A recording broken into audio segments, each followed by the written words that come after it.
lesson I'm going to be showing you how to use the box method to factor things that have a coefficient other than 1. And when you're doing this, it's very similar to what we did before with factoring. We still have our A, our B, and our C. The only difference is now here A is going to be something other than 1. So we still want factors that add to be B.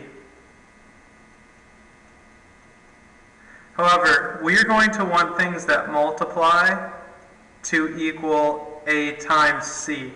So we're actually going to be finding factors of A times C now instead of just C. And that's really the only difference here. So the first thing I do is I find out what A times C is, and that equals 40 because it's 8 times 5. Now I need to find factors of 40 that add up to equal 14. So I try 1 and 40, that doesn't work. 2 and 20, that doesn't work. 4 and 10 does work. So now that I know these are the factors I want to use, because they multiply to equal 40 but add up to equal 14, I'm going to put them in the box.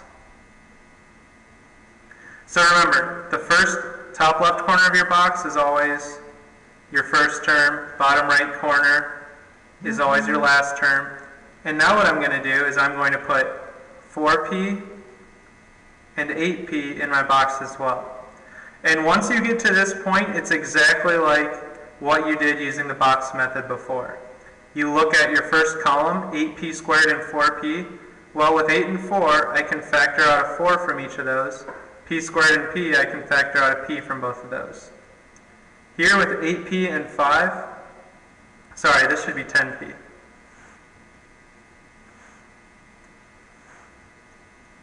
With 10p and 5, I can take out a 5 from both of those.